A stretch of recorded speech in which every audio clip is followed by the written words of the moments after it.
Bom, gente, boa noite. Vamos começar com o nosso seminário da teoria da computação. A gente ficou com o tema 2.5.3, onde fala sobre epsilon de fechamento e 2.5.4 sobre transições estendidas de linguagens para OS de Epsilon, certo? A gente vai dar continuidade. Meu nome é Flávia e com o colega Fábio Luiz também.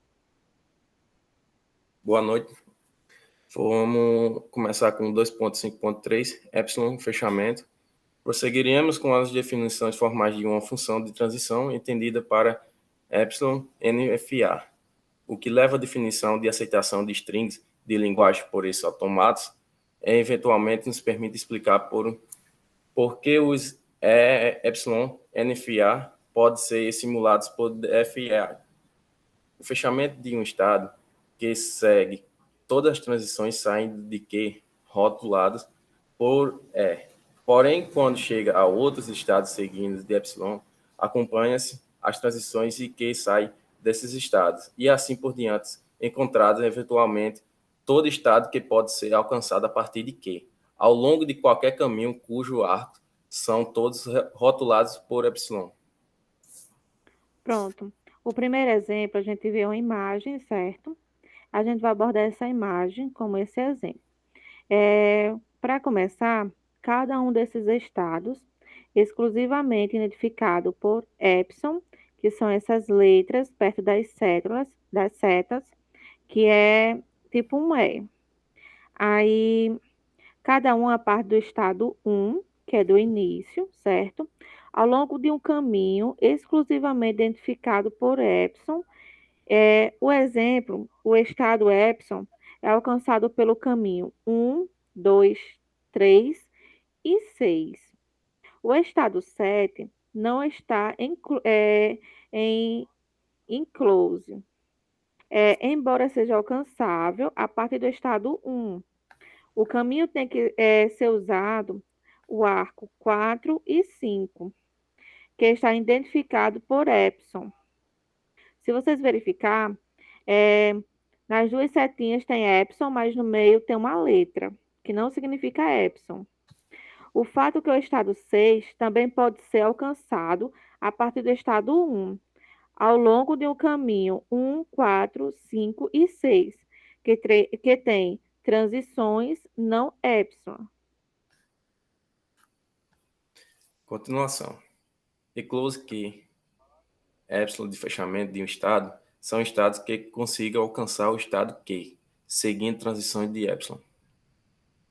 Se eu estou no estado A, a pergunta que se faz é o seguinte: qual o fechamento do A?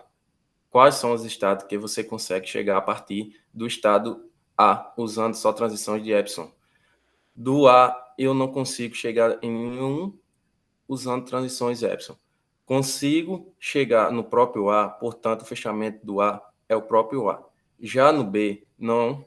O fechamento do B são os estudos que eu consigo chegar só com transições de epsilon, ou seja, se eu estou em B.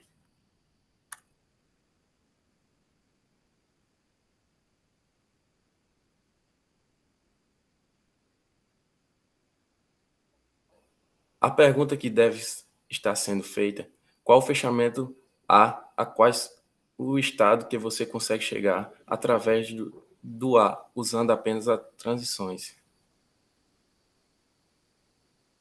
Falando assim formalmente, estando B ou em D, porque se você está em B, para chegar em D, basta disparar uma transição vazia.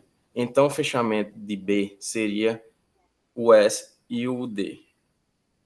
O fechamento é bem maior porque a parte do estado eu tenho que chegar pelo menos em outros estados.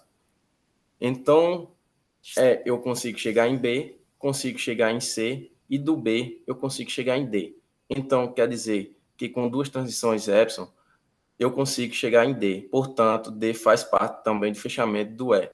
Esse é o conceito do fechamento.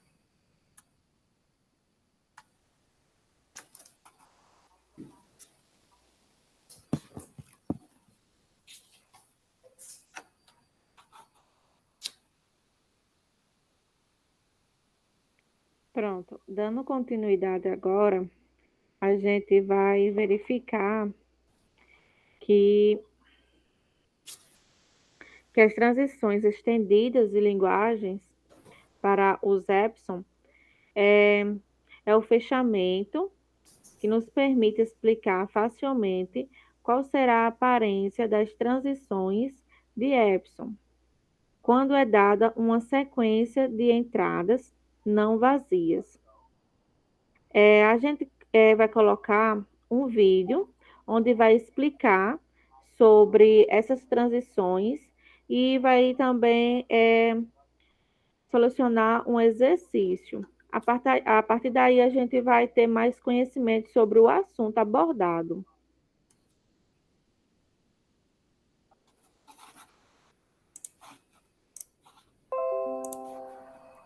Bom, então, qual seria o valor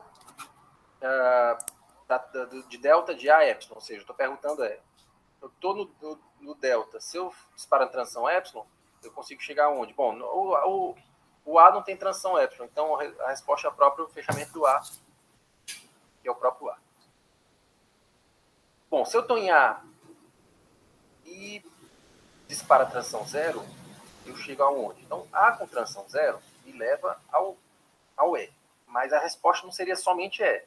Porque, como você sabe, se você está no estado E, você também está nos estados que são o fechamento do E. Então, fechamento do E, o close do E, que a gente já tinha calculado como BC, D e E, portanto, a delta de A0 é o fechamento de E, portanto, delta de A0 é igual a B, C, D e E. Ou seja, se eu estou no estado A e dispara a transição zero, eu consigo chegar em B, C, D, E. Essa seria a explicação. Bom, e finalmente a linguagem de um autômato, de um FN, a mesma definição de linguagem dos demais autômatos. Então, a linguagem de um epsilon FN é o conjunto de strings, tal que, dado a string, dado o estado inicial, se eu percorrer essa string W, eu chego no estado final.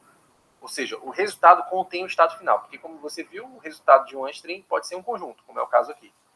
A0 vai me dar o conjunto BCDE. Se dentre esses estados houver o estado final, então eu considero que essa string ela é aceita. Tá? Então, no caso aqui, 0 vai ser aceito, porque o D é o estado final e eu consigo, a partir do zero, chegar no D, usando Epsilon transições. Para fechar nossa aula, vou dar só mais um exemplo.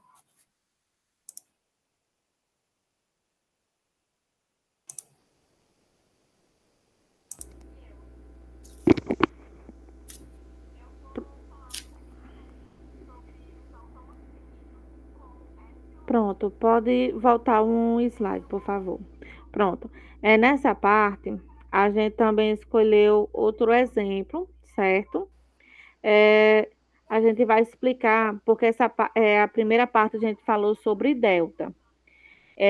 Aí agora a gente vai falar sobre strings. Nesse caso, a gente vai se aperfeiçoar mais um pouco sobre as strings, certo? E sobre o delta nessa parte. Aí a gente vai continuar a explicação pelo vídeo.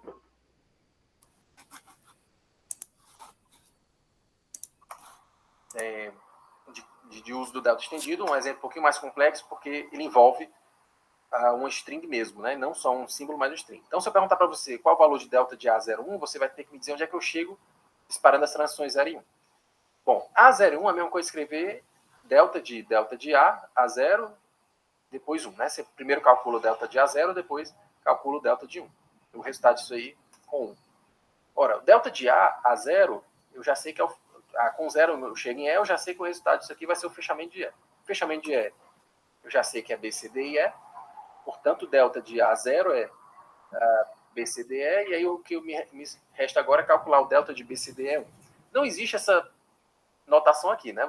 Quando você aplicar a função delta, você sai de um estado e tem lá um string ou um símbolo, né, para percorrer. Você não consegue aplicar a função delta com vários estados. Então, na verdade, quando eu escrevi aqui BCD na forma de conjunto, na prática eu estava dizendo isso aqui, ó. Delta de BCD é 1, na verdade é delta de B1, mais delta de C1, mais delta de D1, mais delta de E1. Na verdade é a união desses resultados. Ou seja, você vai ter que calcular agora os deltas de cada um desses. Então, quem é delta de B1? Delta de B1 é C. C, aí, só que não é só o C, né, que é o resultado, é o fechamento de C. Ou seja, do C com epsilon transições eu chego em mais algum estado? No caso, não, só C, né?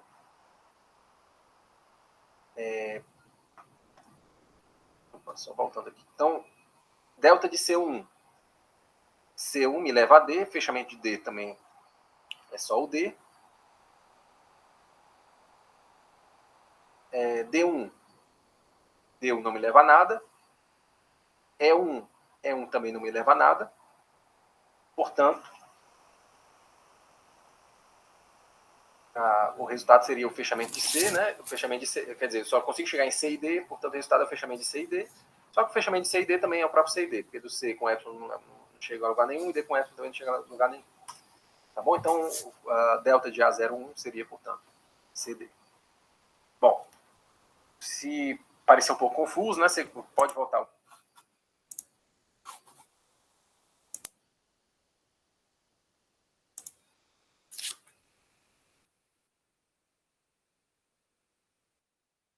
Esse é o link do vídeo, da explicação.